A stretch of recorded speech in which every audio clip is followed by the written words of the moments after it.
Just recording the discussion. No, Jeff. Oh, where's your grandma? Jeff, where'd Peggy go? She's pouring herself a drink out of her cane. Last time I saw her. See you in the grandma. Yeah.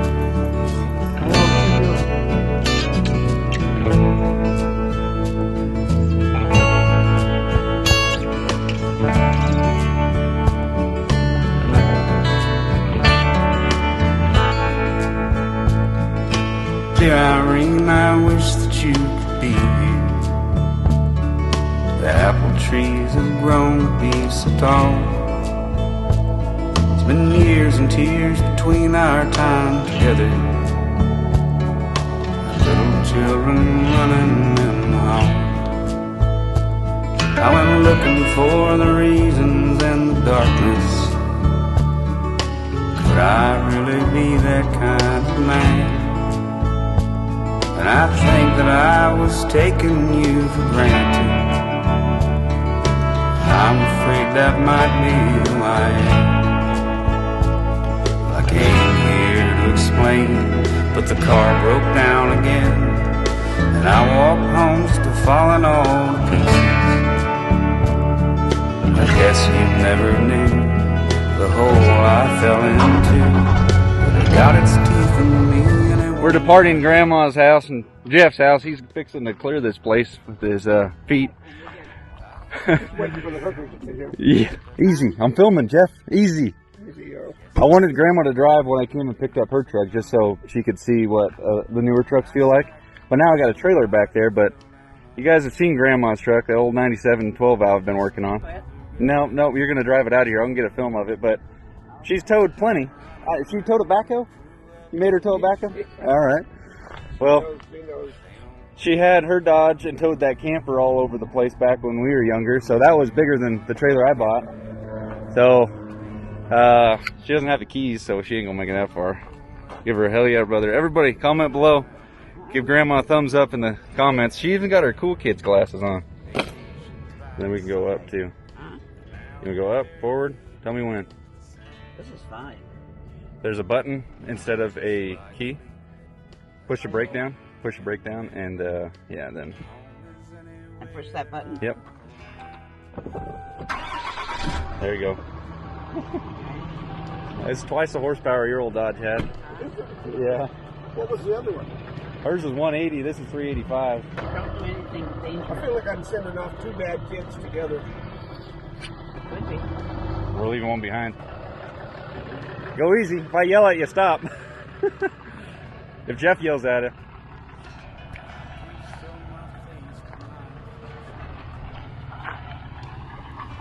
See you, Grandma. I'll hitchhike.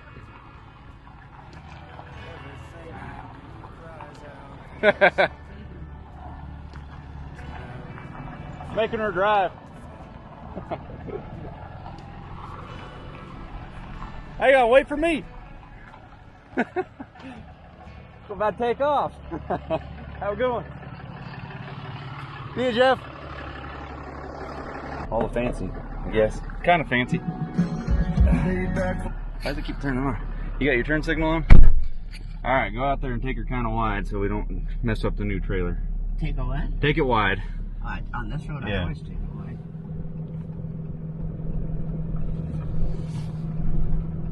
That's a big steering wheel. Oh yeah, plenty of room.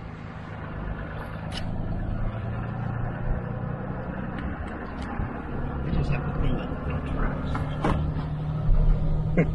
Well, they get back and forth, especially those triple ones. Yeah. Oh my god. Oh yeah, definitely nerve-wracking when that back trailer's starting to whip around. Huh? When that back trailer's starting to whip around. Oh yeah, it gets kind of spooky.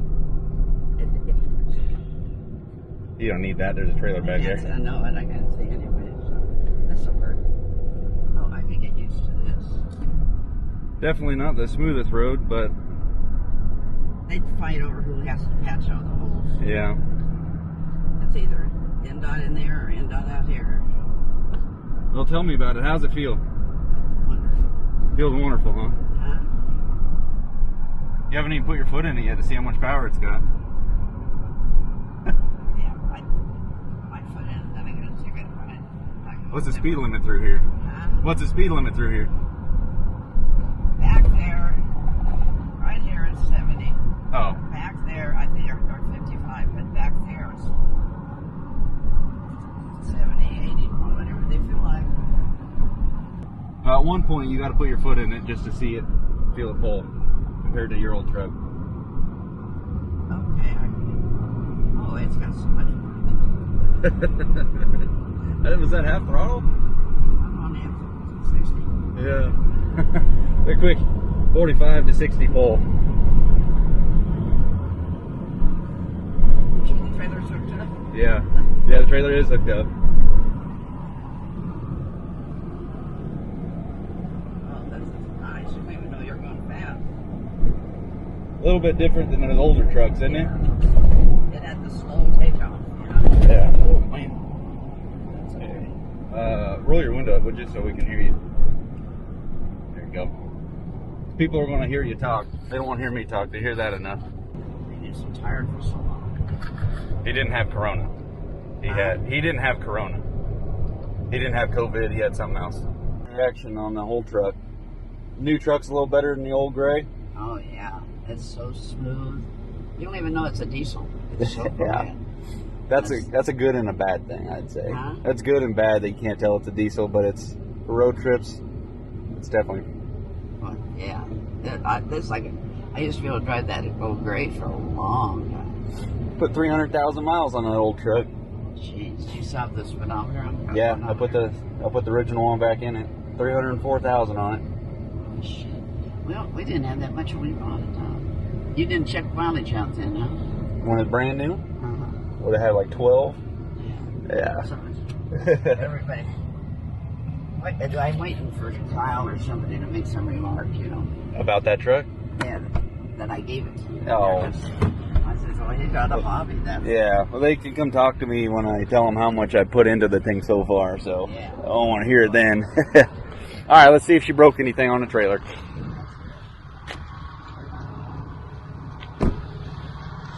That was a nasty, bumpy road. I asked her if she wanted to drive, and she's like, oh, I was like, come on, knock it out. You're going to drive at one point. So she knocked her out, this service road, and it was the same speed as the highway, so it didn't matter, but you didn't have to deal with anybody, you know, getting weird with a triple trailer or something. Looks good. Bulletproof hitch, bouncing around. Good stuff. Well, I hope you guys enjoyed that quick little, I wanted her to drive quite a while back. What's that been like? It's been like a year since I got her gray truck from her. I wanted her to drive then, but all right, let's go get some breakfast and head on another four hours. Let's go.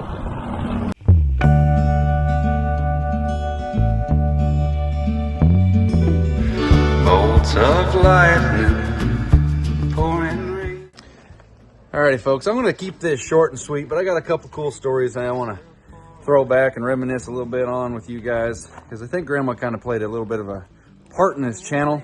I think some of you guys, the longtime viewers, will relate and probably will say some of these stories are repeats, but I think they're good enough to tell again. You know, my grandma was that typical grandma that everybody wanted. She'd go out of her way to spoil the kids, probably a little too much, but every holiday, Halloween, she had the lights and everything on the house all spookied up. She had ghosts in the trees, the leaves done up like grave sites. Every Thanksgiving was at her house, big old meals. Christmas, oh, that was my favorite. We would have one part of the family come over Christmas Eve for presents, and then the next day the main part of the family would come over, you know, brothers and sisters and all that. And it was so much fun as a little kid, and she always spoiled us good on that. She would cook a big breakfast and presents. I don't know how she afforded so many of those damn presents, but she did. And even when I was older, you know, I moved away to Wyoming, more or less on a whim. I only gave myself a couple weeks notice that I was going to do that and start going to school. Yeah, I get out there, I don't know anybody. And obviously, most people probably just move, you know, to the next town over, a couple hours away from home. I moved 1,000 miles away. That's a good jog, even in a fast car, you know. So I get lonely working on homework or whatever. I call Grandma because she's always down to answer the phone. I think truthfully she liked the fact I lived out there and I didn't have nobody to chat with, because I would call her you know, so often. And those are the years that I probably talked to her the most, was just all those phone calls. And we always talked about her old truck, and it was broke down. And I was like, Grandma, you got to sell me that truck when I get out of school, because that property that I showed you in the drone shot in the beginning, that's a piece of property that technically I guess it's mine now, but it was in both our names. And I wanted to put a cabin out there, and I was going to work at the gold mine right next to her place. So I was going to be right in the neighborhood. I hang out with her often, but there just wasn't enough trees for me out there. So pulled the plug on that. Still kept talking about this truck, side tangent there, sorry. And I said, Grandma, you got to sell it to me. If anybody should get that truck, you got to sell it to me. Don't sell it to nobody else. Well, she sent me the title to it for Christmas one year. And I was so excited about that. I could not believe it. I was like, I'm going to have Grandma's truck. I get to fix it to, you know, do whatever. Man, it was nothing to brag about as a truck other than it was my grandma's. And it was run down, 300,000 mile, ultimately turned into a ranch truck. The seats were shot. The engine had a cracked head or block or something on it. Still don't know. It's in that building right there. So I did a full restoration on it. Really tried to speed up the process on that restore, because she was in and out of the hospital a lot more than I would like for anybody to go to the hospital. So I was like, if I got to get this truck done, you know, I'm going to spend hours. Every day, come home from work, I'd spend a minimum an hour to 2 hours on this truck every day. That was before we had Callahan and Carson and all that. But I did get the truck done. She did get to see it done. She got to drive it. Big box checked off right there. And she was in good health when she got to drive it. So I was thankful for that. And she was excited as hell to see this truck. And that was a good feeling to show her truck again in awesome condition. I'd say probably better than factory in some spots on it. It's not perfect, but it's way the hell better than it was when she gave it to me. And I told her she was going to be a great grandma. We were going to have a son. I was going to name him Callahan. And she was actually in the hospital when I told her that, I believe. And she said, I'm going to get better so I can meet him. And I was like, you better. I haven't met too many great grandparents. You know, I never got to meet my great grandparents. Shoot, my dad's 29 years older than me. I'm 29 years older than my boy. But my dad's dad was 45 years older than him. So technically he was in the great grandpa age when I met him as a little kid. So for Grandma being a great, I thought that was kind of neat for her to see that. And she got to meet my boy, hung out several times. We went out there and visited them. And, you know, they're 400 miles away. It's not a quick jog to get out there. But she didn't get to meet my daughter Carson, though. Just didn't have enough time to make that happen. But kind of going back and reminiscing and thinking of the little things in life that she's still affecting. Grandma was she gave me my first dog, even though my dad said, no, you can't have a dog. I said, come on, I want a dog. My grandma's always had Australian Shepherds. They've always been great dogs. And her dog, Emma, was going to have a litter of puppies. And my grandma said, you got second pick. Pick a dog out. So I picked out a brown Australian Shepherd, a male, that looked exactly like Emma, childhood dog. And I wanted a unique name for that puppy, so struggled, and I came up with the name Tiger, because I called him Little Tyke one day, and I put an R on the end of it. So, Tiger. Kind of like Tiger, but with a K instead of a G. And, damn, he was a good dog. He is a good dog. Got him in 7th grade, and when I moved away and everything, obviously became pretty much my dad's dog, my dad's buddy.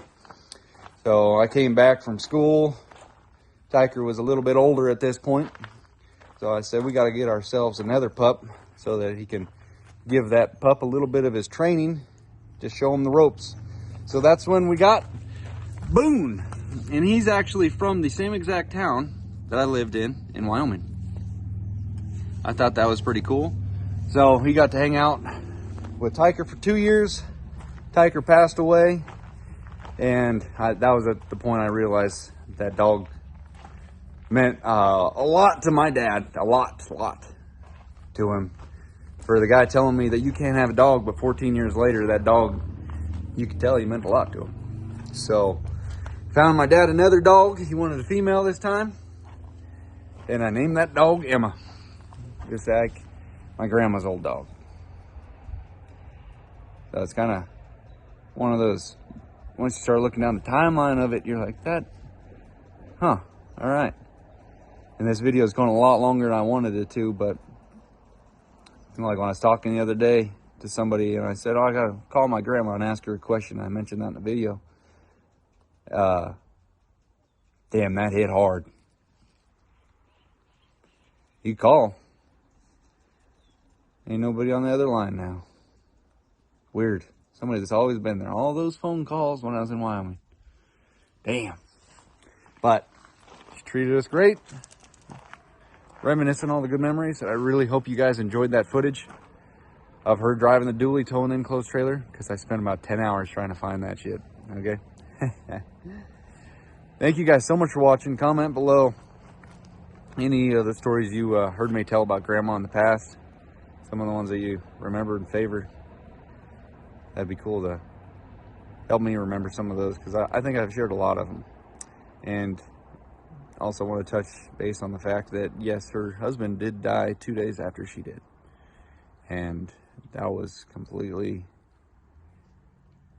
yeah, that was a blindsiding one, because he wasn't even in the hospital or nothing. Life's funny like that. We'll see you guys on the next one.